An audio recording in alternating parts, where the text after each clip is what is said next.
बैठिए। Good morning. Sheet लाइए।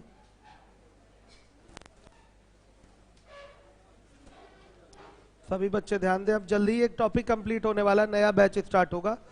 क्या अगला टॉपिक चल रहा है? ट्रिग्नोमेट्री। ठीक है, मेंसुरेशन चल रहा है कि ट्रिग्नोमेट्री? एक मिनट, क्रम क्या था?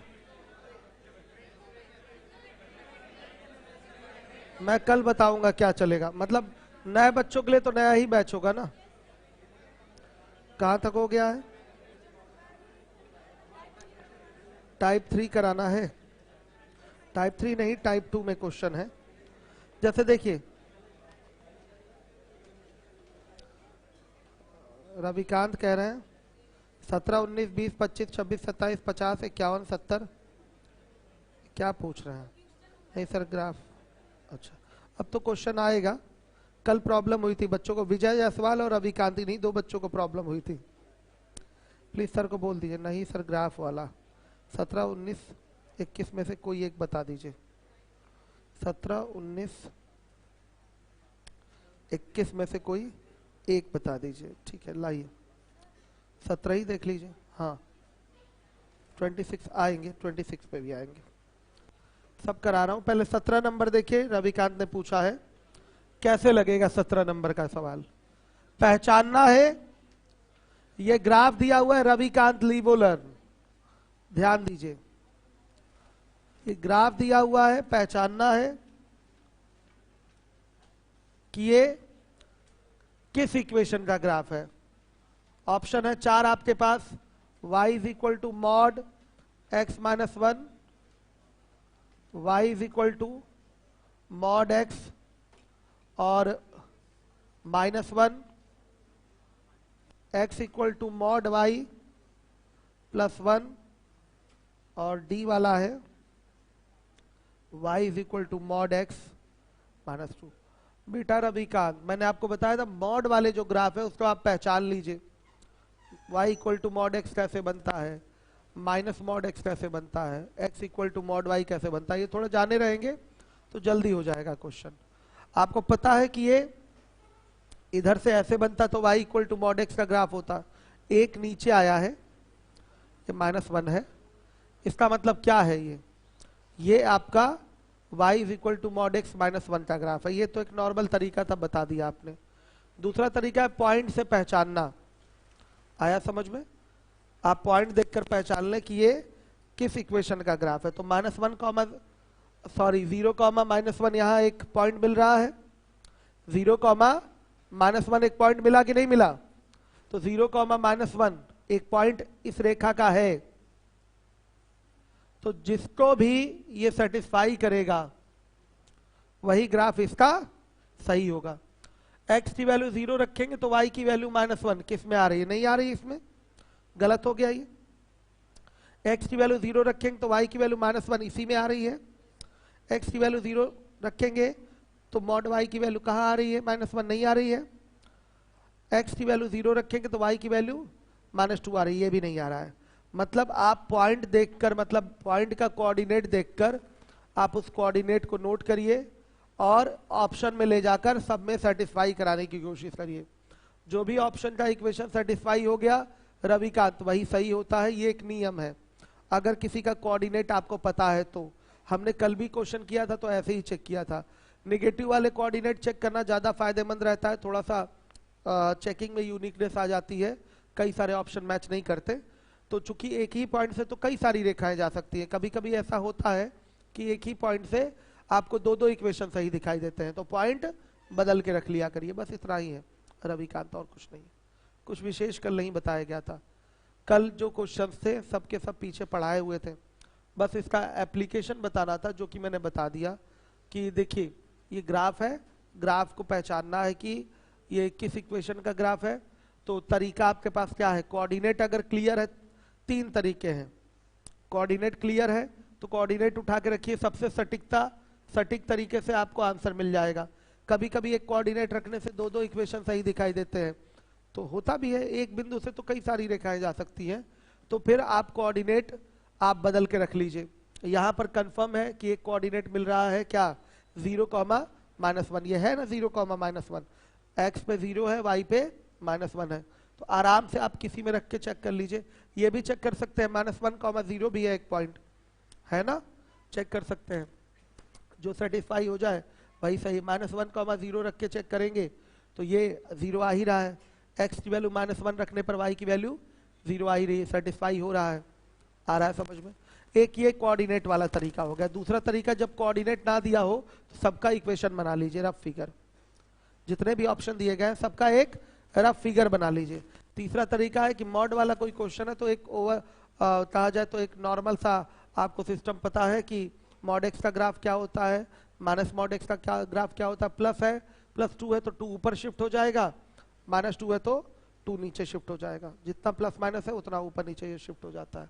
सही है, आ रहा है समझ में? तो यही 3 तरीके हैं रविकांत। अब आ जाइएगा 23 नंबर का क्वेश्चन है, ध्यान से देखिएगा। 23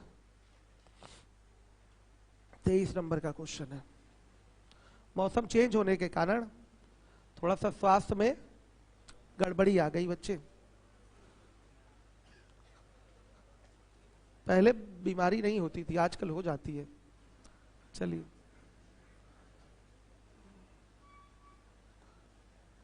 लेकिन ये सब कोरोना वाली प्रॉब्लम नहीं है, ठीक है।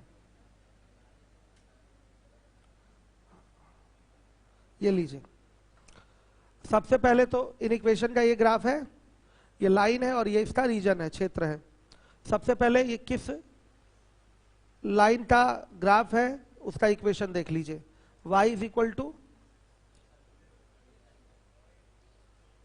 टू x का ग्राफ है, क्लियर है? ये रेखा का समीकरण क्या है? y is equal to x। और अगर आपका क्षेत्र नीचे की ओर है, बिलो द लाइन है, तो मैंने क्या बोला था? y इज लेस देन और इक्वल टू क्या होगा? x होगा। बिलो द लाइन अगर ग्राफ है तो आ गया समझ में? बिलो द लाइन है, यही बताया था, नोट भी लिखाया था मैंने, ठीक। अब देखिए 24 नंबर का है, 24 देखिए, 24 ऐसा ये सब पेपर का पूछा हुआ क्वेश्चन है। 24 ये भी तो वही है, लेकिन इसमें रीजन जो है ये किधर है? एबव द लाइन है, लाइन के ऊपर है। तो y is equal to x का तो ग्राफ है ये, लेकिन यहाँ क्या बनेगा? अगर रीजन आपका एबव द लाइन हो तो y ग्रेटर देन और इक्वल टू क्या होता है? x होता है। आ गया समझ में? चलिए, इसके बाद 25 नंबर का क्वेश्चन सामने ले आइए। 25 देखिए,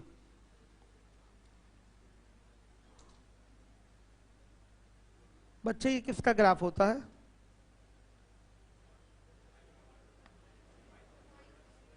y is equal to mod x का ग्राफ होता है। रीजन जो है एबव द लाइन है, एबव द लाइन है कि नहीं बताइए? तो क्या हो जाएगा? y इज ग्रेटर देन और इक्वल टू मॉड एक्स हो जाएगा। आ गया समझ में? रीजन अगर ऊपर दिखे, ये क्षेत्र है जो छायांकित भाग है, अगर एबव द लाइन है तो y ग्रेटर देन और इक्वल टू मॉड एक्स हो जाएगा। अब 26 नंबर का क्वेश्चन, अगर आपको 26 में दे दिया जाए एक ग्राफ बनाना है, mod x plus mod y is equal to 3 का ग्राफ बनाना है। मान लिया इसका ग्राफ बनाना है, यहाँ क्वेश्चन में k दिया हुआ है, तो k की बहुत सारी न्यूमेरिकल वैल्यू हो सकती है। आपको इक्वल टू 3 का ग्राफ बनाना है, तो कैसे बनेगा? इसको लिख सकते हैं x plus y is equal to 3। समझ में आया? तो x by 3 plus y by 3 is equal to 1 आ जाएगा।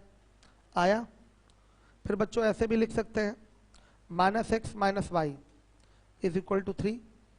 तो यहाँ आ जाएगा x by -3 plus y by -3 is equal to 1 हो जाएगा।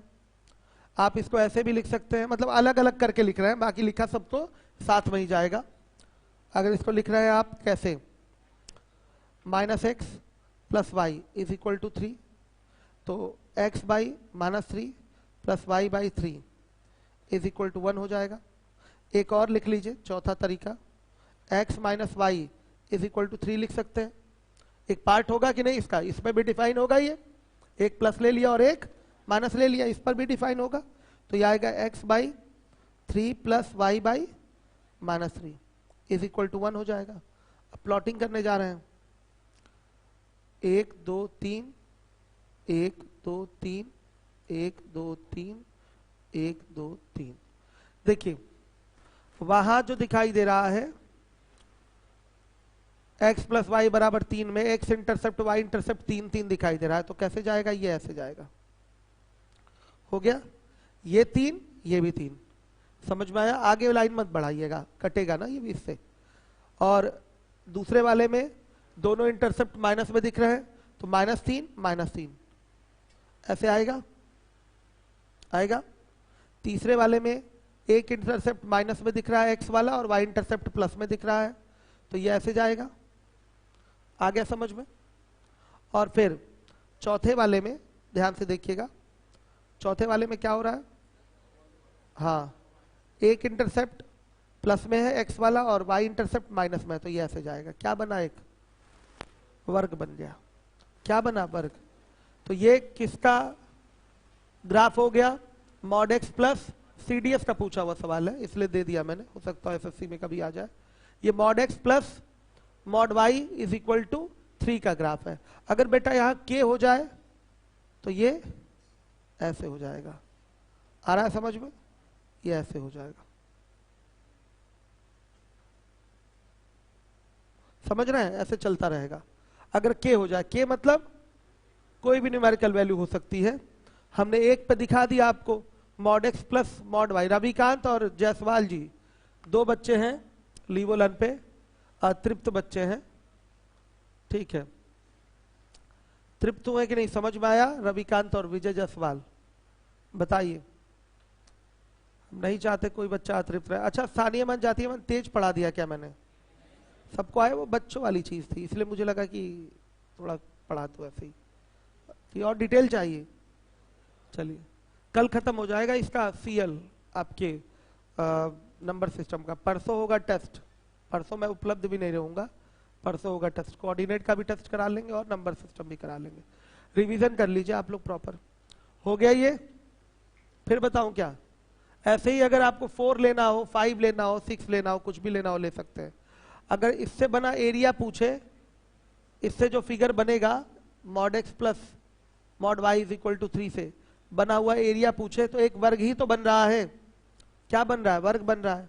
ये कितना हो जाएगा, 3, ये भी 3, ये भी 3, ये भी 3, ठीक। ये वर्ग बन रहा है, तो विकर्ण क्या हो गया बताइए, 6। ये भी विकर्ण क्या हो गया, 6।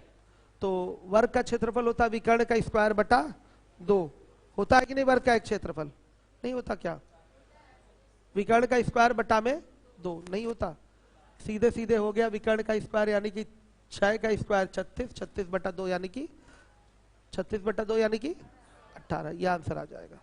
आया समझ में, क्लियर है। मतलब एरिया अगर कभी पूछ ले, इससे बना चतुर्भुज का क्षेत्रफल बताइए, तो चतुर्भुज का क्षेत्रफल क्या होगा, एक फिगर बनाइएगा सीधे सीधे, आपका विकर्ण सीधे इसका दुगुना हो जाएगा, 3 दूना 6, और वर्ग बनेगा, वर्ग का क्षेत्रफल होता है विकर्ण का स्क्वायर बटा 2 यानी कि 6 का स्क्वायर बटा 2 यानी कि 18 यूनिट स्क्वायर आ जाएगा आंसर।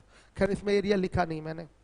27 नंबर बच्चे बताइए, ये किसका ग्राफ है, mod y is equal to किसका ग्राफ है, किसका है बेटा बताइए। ग्राफ पहले बताइए, लाइन का ग्राफ, इक्वेशन बनाइए सामने, sorry question. x equal to mod y का है, ठीक है। मतलब mod y is equal to x भी बोल सकते हैं इसको, क्यों, mod y is equal to x भी बोल सकते हैं। तो क्या हो जाएगा, यहाँ जो रीजन है वो नीचे है ना, बिलो द लाइन है ना, बताइए बिलो द लाइन दिख रहा है कि नहीं। तो बिलो द लाइन है, देखिए इस तरह से है,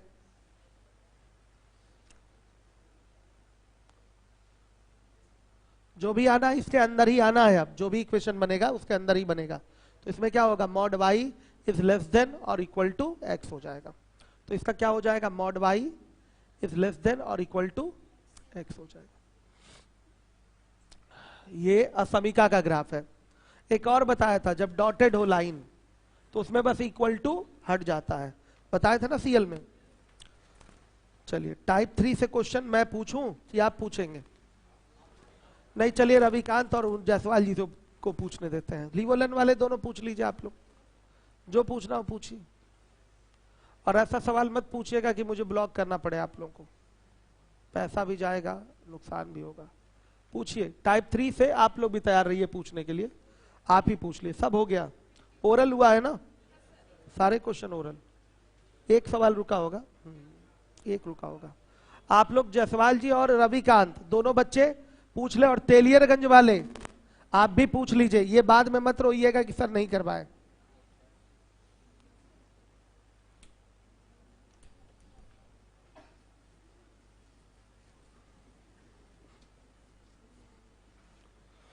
चलिए भाई, टाइप 3 से जो सवाल मन में आए वो पूछ लीजिए। रविकांत और वो पूछ रहे हैं जायसवाल, 50 नंबर, बस 50, केवल 50। चलिए, और कौन सा? 34 खड़े हो जाइएगा। 34, अच्छा आंसर नहीं आ रहा, वो बात अलग है, वो बात अलग है, लेकिन आंसर तो आपको, आपने जो किया वही सही है। किसने पूछा 34? खड़े हो जाइए।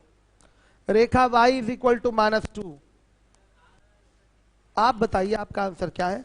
वे बिंदु 5,3 के प्रतिबिंब का निर्देशांक क्या है?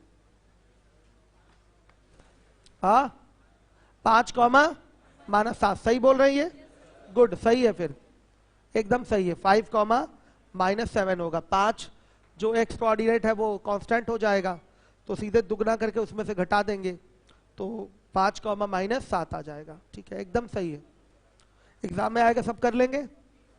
आइए, 50 नंबर का ये भी एग्जाम का पूछा हुआ सवाल है, 50th।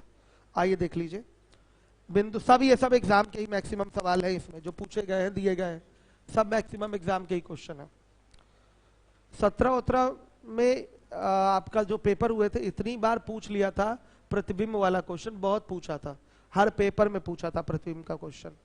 आइए चलिए देखिए, बिंदु P ब्रैकेट में a, b पहले मूल पर P1 पर प्रतिबिंब होता है, फिर P1 y अक्ष में 4, -3 पर प्रतिबिंब होता है। बिंदु P के निर्देशांक क्या है? तो उल्टा चलना पड़ेगा। कैसे चलेंगे? उल्टा। उल्टा कैसे? देखिए बच्चे,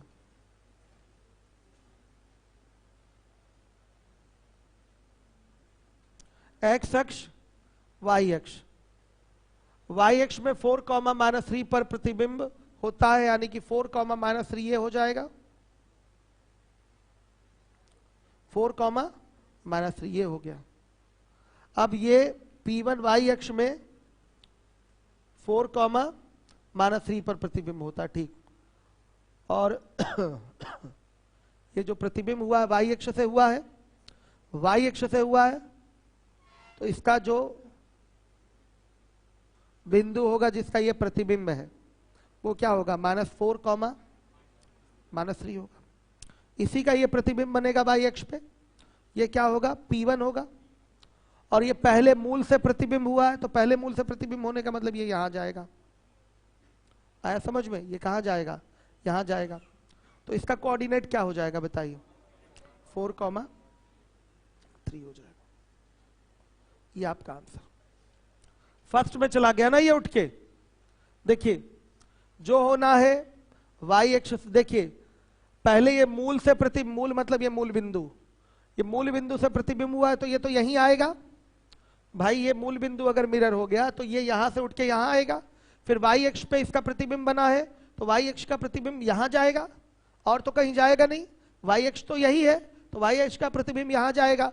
तो हम लास्ट वाला पहले उठाएंगे, ये आपका 4, -3 लिख दिया जाएगा, वो इसी थर्ड क्वाड्रेंट में ही रहेगा। आ गई बात समझ में? क्वाड्रेंट वाली बात समझाए थे कि नहीं? हम आप लोगों को समझाए थे ना, ठीक। 4, -3 थर्ड में ही जाता है। सॉरी, ये कौन सा है? फोर्थ में जाएगा। थर्ड तो माइनस माइनस रहेगा, फोर्थ में जाएगा। क्लियर है? तो फोर्थ में 4, -3 बना लिया।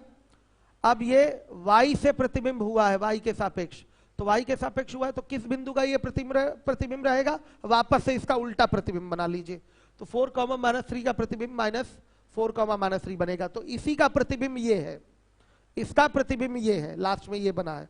अब ये किसका प्रतिबिंब है? कहीं कोई बिंदु है जो मूल से, पहले मूल से आपका प्रतिबिंब बनाया है, तो निश्चित रूप से मूल से बनाया है, तो उल्टा जाएंगे तो ये मूल है, तो इसका प्रतिबिंब वापस से बना लीजिए, तो वो बिंदु मिल जाएगा। तो मूल से ही प्रतिबिंब बनाएंगे तो ये यहीं जाएगा फर्स्ट क्वाड्रेंट में, तो ये 4,3 हो जाएगा। कितने लोग किए थे इसको? ठीक है, सही है, यही होगा। बच्चों इस सवाल को लास्ट से करना है, आखिरी से करना है। आ गया समझ में? आखिरी से। पहले आप बना लीजिए 4,-3, लास्ट में यही बना है प्रतिबिंब, तो इसको उल्टा करना है, तो इसका प्रतिबिंब बनाएंगे फिर y अक्ष से, तो वो बिंदु मिल जाएगा जिसका प्रतिबिंब y अक्ष के सापेक्ष बना है ये। फिर ये बिंदु कैसे आया है? कोई बिंदु मूल से प्रतिबिंब बनाया है तो ये आया है, तो इसका उल्टा फिर मूल से प्रतिबिंब इसका बना लीजिए, तो वो बिंदु प्राप्त हो जाएगा। ठीक है, वो है 4,3। टाइप 4 में आ जाइए।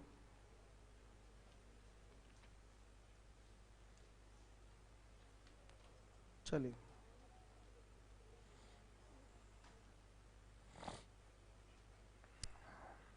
पूछा गया है 51 नंबर का क्वेश्चन है। x बराबर a और y बराबर b के ग्राफ किस बिंदु पर काटेंगे? बताइए। a कॉमा b पर ही काटेंगे। क्लियर है? फिगर भी दिखा दूं मैं।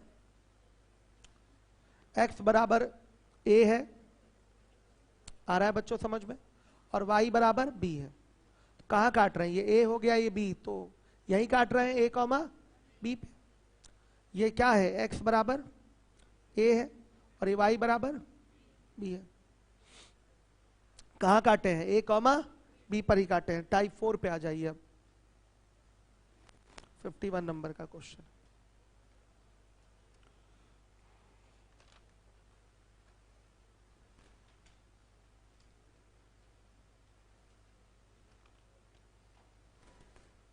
हो गया बच्चों?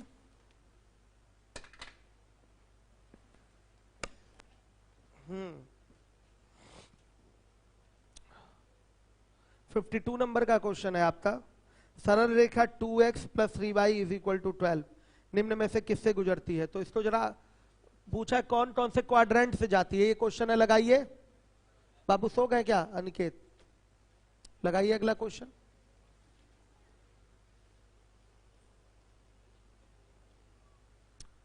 52 नंबर का क्वेश्चन। अनिल नहीं आएंगे क्या आज? बात हुई है आपकी? 12 बजे तक आएंगे। चलिए देखिए बच्चों, ये नॉर्मल है क्वेश्चन, सब एग्जाम के पूछे हुए सवाल है, ध्यान दीजिएगा। बोला है सरल रेखा 2x + 3y = 12 निम्न में से किससे गुजरती है? तो अगर इसका अंतःखंड रूप लेंगे तो x/6 + y/4 = 1 आया। तो ये किससे जाएगी? फर्स्ट से भी जाएगी, सेकंड से भी जाएगी, फोर्थ से भी जाएगी, थर्ड से नहीं जाएगी। बना के देख लीजिएगा। सही है? हो जाएगा कि करवा दूं व्हाइट बोर्ड पे? रविकांत और जायसवाल जी दोनों लोग पे ध्यान दिए रहिएगा, ठीक है? कहीं बच्चे कल तो खूब बेचारे इरिटेट हुए थे दोनों, कह रहे हैं वो लोग कि ट्रेन पकड़ के लग रहा है अब इलाहाबाद आना पड़ेगा, वहीं पढ़ना पड़ेगा। चलिए 53। रेखा 7x - 3y = 2 x अक्ष को किस बिंदु पर काटती है? क्यों बच्चे? सीधे आप इसको कौन सा रूप दीजिए? अंतःखंड। क्वेश्चन सामने लग गया कि नहीं? बाबू लेट मत करिए, क्वेश्चन लगा दिया करिए जल्दी से। 53 है 7x - 3y = 2 x अक्ष को किस बिंदु पर काटती है? तो बताइए। ये सब सारे सवाल बैठ के कराने वाले हैं, रुकिए। चलिए क्या हो गया देखिए। तो बच्चों हाँ, तो 53 देखिए, रेखा 7x - 3y = 2 x अक्ष को किस बिंदु पर काटती है? सीधे अंतःखंड रूप में ले आइए। तो 7x/2 करेंगे तो x/7/2 हो जाएगा। हो जाएगा कि नहीं? तो x अक्ष को किस बिंदु पर काट रही है? बताइए। 7/2 पे, 2/7, हाँ सॉरी 2/7 पे काट रही है। किस पे काटेगी? 2/7 पे हो गया। अब आइए 54 समीकरण बोला गया है 25x + 75y = 225 और x बराबर 9 किस बिंदु पर मिलते हैं? बस x बराबर 9 उठा के रख दीजिए, y की वैल्यू आ जाएगी। तो वो बिंदु क्या होगा?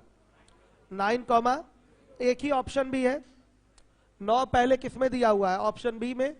तो आपको पूरा सॉल्व भी नहीं करना है, पक्का 9, क्या होगा? 0। x का कोऑर्डिनेट 9 ही रहेगा। कटान बिंदु का x कोऑर्डिनेट क्या होगा? 9 होगा। सहमत है? नहीं समझे भाई? दो इक्वेशन है, x बराबर 9 और एक दिया हुआ 25x + 75y = 225। तो यहां पर x बराबर क्या रहेगा बताइए?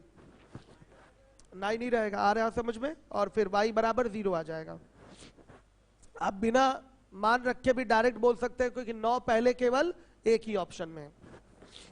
अब आइए 55 रेखा 2x - 3y = 6 y अक्ष को किस बिंदु पर काटती है? ओरल हो जाएगा। y अक्ष का समीकरण होता है x बराबर 0, तो x कोऑर्डिनेट तो 0 ही रहेगा। वो उठा के इक्वेशन में रखेंगे तो y कोऑर्डिनेट आ जाएगा और जो कि आएगा आपका -2। और बिना रखे भी हम डायरेक्ट आंसर दे सकते हैं कि 0 पहले किस में है? केवल b वाले में। हाँ, तो 0 - 2 हो जाएगा, रखना भी नहीं है। मतलब है तरीका कि रखना चाहिए, लेकिन अगर देख रहे हैं तो कॉमन सेंस लग जा रहा है कि 0 यानी कि x कोऑर्डिनेट केवल ऑप्शन बी में ही पहले है, इसलिए वही क्या होगा? आंसर होगा। समझ रहे हैं रविकांत और जसवाल जी? चलिए देखिए, अब इसके बाद है आपका रद्दी सवाल है ना बच्चों, ये सब 56 भी हो जाएगा। x अक्ष को काटती है किस बिंदु पर? x अक्ष का मतलब y बराबर 0, तो y बराबर 0 उठा के रखना पड़ेगा, तब x की वैल्यू आएगी। तो क्या आ रहा है? -3, 0। सही है, हो जाएगा। सब पेपर के पूछे हुए सवाल है, मैं अपने मन से नहीं करा रहा हूं, ये सब पेपर में इस पैटर्न पे आया है क्वेश्चन। ठीक है, तो आप लोगों को लगाना है एक एक सवाल, छोड़ना नहीं है। अब आइए, फ्री का नंबर दिलाएगा कि नहीं ये सब? जब एग्जाम में आएगा तो आराम से मिलेगा। चलिए देखिए 57 रेखा 3x + 2y = 12 किस बिंदु पर y अक्ष को काटती है? y अक्ष को काटने का मतलब x बराबर वहां 0 रहेगा, x बराबर 0 रहेगा। y अक्ष काटने का मतलब क्या? x बराबर 0। ये सब नोट बना लीजिएगा आप लोग अपना। x बराबर 0 हो गया, यही x बराबर 0 उठा के रेखा में रखेंगे तो क्या आएगा? y की वैल्यू आएगी। तो क्या मिल रहा है? 0,6। ठीक है, अब इसके बाद 58 भी हो जाएगा, 59 भी हो जाएगा, 60 भी हो जाएगा। सही है, 61 देख लीजिए, कराना है? कौन कह रहा है करा दीजिए। उस क्षेत्र का क्षेत्रफल ज्ञात करिए जो रेखा हो 3x + 4y = 12 और 6x + 8y = 60। x बराबर 0 और y बराबर 0 से घिरा हुआ है। x बराबर 0 यानी कि x अक्ष, सॉरी y अक्ष, और y बराबर 0 यानी कि x अक्ष। तो हो तो गए 4 इक्वेशन। कराए नहीं है सीएल में? x अक्ष, y अक्ष और इन दो रेखाओं से घिरे हुए क्षेत्र का क्षेत्रफल बताना है। मतलब एक चतुर्भुज बनेगा कि नहीं, उसी चतुर्भुज का एरिया निकालना है। कैसे निकलेगा? बड़े समकोण त्रिभुज के क्षेत्रफल में से छोटे समकोण त्रिभुज के क्षेत्रफल को माइनस। भूल गए क्या? याद है? करा दूं? हो जाएगा, उनसे पूछिए। कौन बोला है? विजय मूर्ख है आप। ठीक है, ये सब अंकुर भी बोले। आप लोग बेटा पढ़ते नहीं है, मोबाइल लेके कोई बहुत बड़ा मैथमेटिशियन नहीं हो जाता है। जो आप लोग सोच रहे हैं कि मोबाइल लेके रूम पे पढ़ रहे हैं तो बहुत महान है, ऐसा नहीं है। महान तभी आप कहलाएंगे जब पीछे की चीजों को आप अच्छे से दोहराएंगे। या आप अपना समय ही बर्बाद कर रहे हैं दोबारा पूछकर। मुझे लगता है 3 क्वेश्चन मैंने सीएल में कराए थे, इस पे मैं ओरल करवा दे रहा हूं, मैं व्हाइट बोर्ड पे नहीं करूंगा। क्लास लेक्चर का 26 नंबर का सवाल भी है, सेम टू सेम ये करवाया भी है मैंने क्वेश्चन। सुन लीजिए, ओरल करवा दे रहा हूं मैं, आप लोग थोड़ा ध्यान दीजिए, ध्यान नहीं दे पा रहे हैं। ठीक है, चलिए देखिए जो करवाने लायक क्वेश्चन था मैंने बैठ के ही करवा दिया। अब वो भी सिंपल है भाई, कहीं कोई रेखा काट रही है, एक्स अक्ष पे काट रही है, पक्का y बराबर वहां 0 होगा। y कोऑर्डिनेट कटान बिंदु का क्या होगा?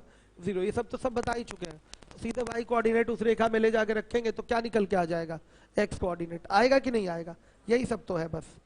आगे देखिए मैं ओरल करने जा रहा हूँ 61 को। पहले रेखा को अंतःखंड रूप में मत लाइए, दूसरे वाले को लाइए। क्या हो जाएगा 6/60 plus 8, 6x/60 plus 8y/60 is equal to 1 हो जाएगा। तो वो 10 हुआ और वो हो गया 15/2, आ गया 15/2। अब सुनिए इसका जो एरिया आएगा 1/10 इंटू 1/2 इंटू 10 इंटू 15/2, तो कट गया, ये कितना आया 75/2 आया। अब इसमें से क्या माइनस होगा, उधर से आया 3x plus 4y is equal to 12 को अंतःखंड रूप में लाएंगे तो आएगा 4 और 3, तो 1/2 इंटू 4 इंटू 3 6 आया। तो 75/2 में से 6 घटाएंगे तो कितना आएगा 31.5 आ गया। आ गया कि नहीं आ गया, बस देखिए अब आगे 62 नंबर का क्वेश्चन है। सरल रेखाओं x बराबर 0, y बराबर 0, x प्लस वाई बराबर 1, 2x plus 3y is equal to 6 से घिरे हुए क्षेत्र का क्षेत्रफल। कितने लोग कर लेंगे भाई 62? सब लोग कर लेंगे, कितने लोग नहीं कर पाएंगे? हो जाएगा, क्या हुआ, चले कर आता हूं, फिर क्या करूंगा, करा ही देता हूं, बेचारों की आत्मा अतृप्त रह जाएगी। देख लीजिए ये मैं 61 नहीं करवा रहा हूं, 61 सीएल का 26 नंबर का क्वेश्चन है। मेरे महान बच्चों 62 नंबर का क्वेश्चन देखिए आप लोग 62।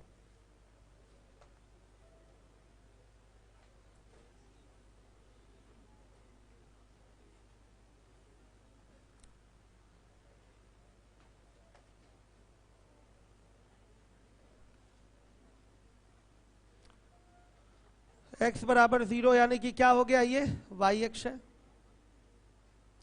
और y बराबर 0 यानी कि ये x अक्ष है, और एक रेखा हो गई आपकी x प्लस वाई बराबर 1, और एक रेखा हो गई 2x प्लस 3y बराबर 6। बाबू बाई 1 बाई 1 बाई 1 कर देंगे, बाई 6 बाई 6 बाई 6 कर देंगे, 3 2 1, ठीक। फिगर अगर बनाएंगे तो ये ऐसे बनेगा, फिगर बनाएंगे ऐसे बनेगा, ठीक है। 1 1 और इधर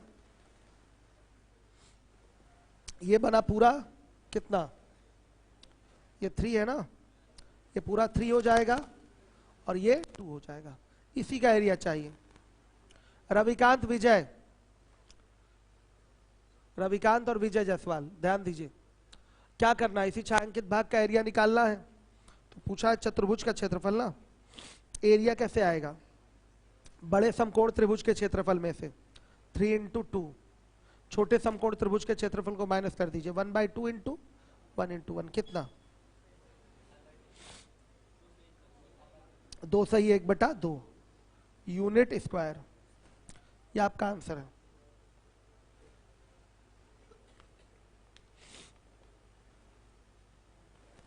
सब बहुत सिंपल सवाल है, आप लोग लगाए नहीं है, फटाफट करिए। अब कौन सा क्वेश्चन 63 है। x बराबर 4, y बराबर 3 और 3x प्लस 4y बराबर 12 ग्राफों द्वारा निर्मित त्रिभुज का क्षेत्रफल आपको वर्ग इकाई में ज्ञात करना है। तो इसके पॉइंट्स आपको पता करने पड़ेंगे। देखिए कोऑर्डिनेट पता कर लीजिए। 63 मान लिया एक रेखा ये,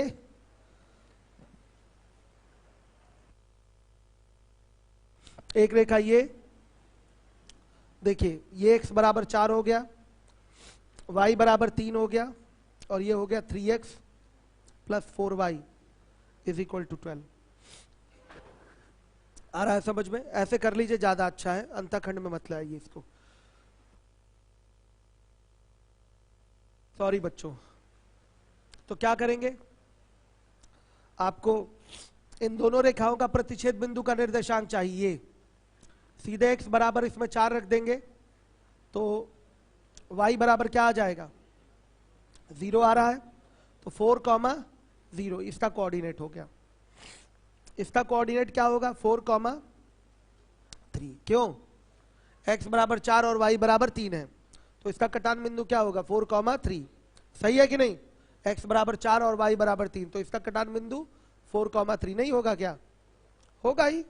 ठीक है, और इसका देखते हैं, y बराबर 3 इसमें रखेंगे तो x बराबर क्या आएगा, 0, तो 0,3 हो गया।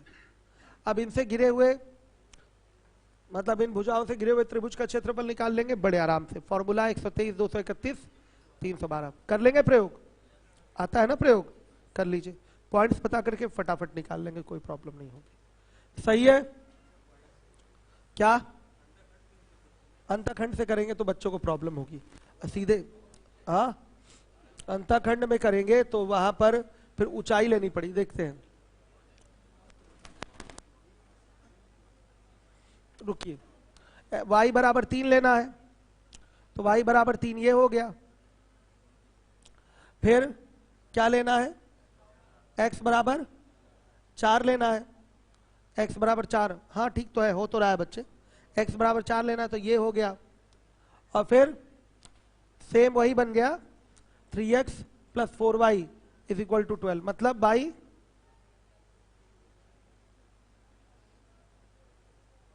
12 बाई 12 4, और ये तो बच्चे यही तो जाएगा, हाँ यही तो जा रहा है। आ गया समझ में, तो कौन से त्रिभुज का क्षेत्रफल चाहिए, इसी का तो चाहिए। आ गया समझ में, इसी का एरिया निकालना है, इससे भी हो जा रहा है, कोई दिक्कत। ये मेथड 1 हो गया और ये मेथड 2।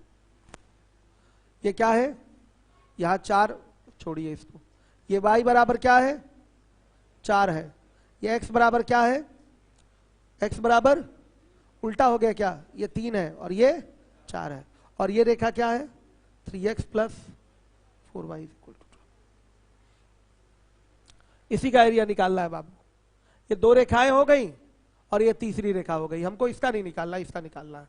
ठीक है, ये अलग बात है कि इसका एरिया क्या है, सेम है, निकालना है इसका एरिया है। ये त्रिभुज बन रहा है, इसका एरिया, समझ गए।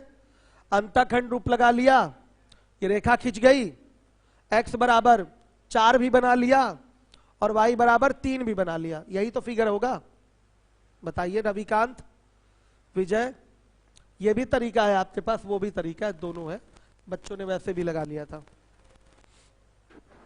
हम पिछली बार ऐसे भी करवाए थे, लेकिन हमेशा दिमाग में नहीं रहता ना पिछली बार क्या कराया था पिछले बैच में। ठीक है, अभी याद आ रहा है, ये भी बनवाए थे। सही है, आ रहा है कि नहीं बताइए। कितना सिंपल है भाई, x बराबर 4 और y बराबर 3 नहीं बना सकते क्या भाई। x बराबर 4 क्या होता है, y अक्ष के समांतर रेखा का समीकरण, y बराबर 3 क्या है, x अक्ष के समांतर रेखा का समीकरण। और ये जो रेखा अपनी दी गई है अपना अंतखंड रूप में आएगी ही, और आएगी तो ऐसे जाएगी। आ रहा है समझ में, क्लियर है। चलिए देखिए, अब है इसके बाद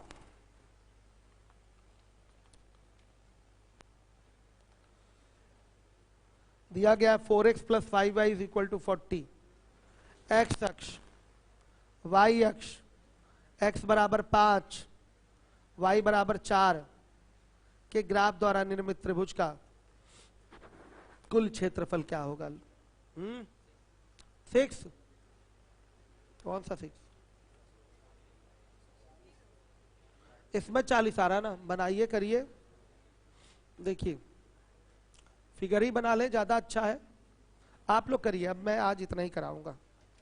फिगर बनाइए आप सारे, 4 लाइन दी गई है ना कि 5 लाइन, 5 लाइन है, पांचों लाइन फिगर में 2 तो बने ही रहेंगे, x अक्ष y अक्ष, बाकी 3 और बनाने हैं। देख लीजिए क्या पोजीशनिंग हो रही है उसकी, कितने ट्रायंगल बन रहे हैं उसमें, हाँ 2 बन रहा है ना, ट्रायंगल कितने बन रहा है, फिगर बनाया होगा आप लोगों ने, नहीं फिगर बना लीजिए ज्यादा अच्छा रहेगा।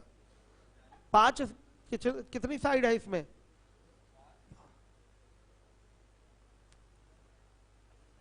देखिए 4x plus 5y is equal to 40 by 40 by 40 by 40 10 कितना 8 1। आइए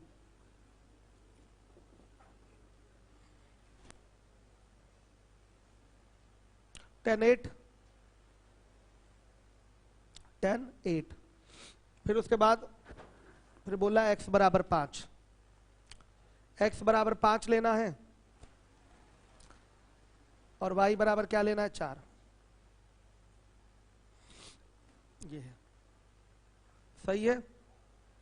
इस तरीके से फिगर है, सही है। तो इसमें जितने त्रिभुज बन रहे हैं, कितने त्रिभुज बन रहे हैं? 2 बन रहा है, एक ये और एक ये। तो द्वारा निर्मित त्रिभुज का कुल क्षेत्रफल क्या होगा? तो हाँ ठीक तो है, सही है। एक रेखा, एक ये, एक ये। अच्छा 3 बन रहा है बाबू, 1 2 3। बड़ा वाला भी लेना पड़ेगा ना, हमको सारी लाइंस का यूज करना है। 1 2 तो सही बोले आप लोग, ये भी है इसमें। निकाल लीजिए एरिया साइड डिसाइड करके। मिलूंगा कल, आज इतना ही। ये फिगर है, मैंने बना दिया कि आपका डाउट दूर हो जाए, नहीं तो आप डिसाइड नहीं कर पा रहे थे कितने हैं क्या है। बस आज बच्चों इतना ही। मजा आ रहा है कोऑर्डिनेट पढ़ के? इसके बाहर कुछ नहीं आएगा जो पढ़ा रहा हूं मैं, पेपर उठा के देख लीजिएगा। बस आप लोगों को प्रैक्टिस करनी है रूम पे। अब कल करवाऊंगा क्वेश्चन बच्चों कोऑर्डिनेट के। आइए ठाकुर साहब, मैनेज करिए क्लास।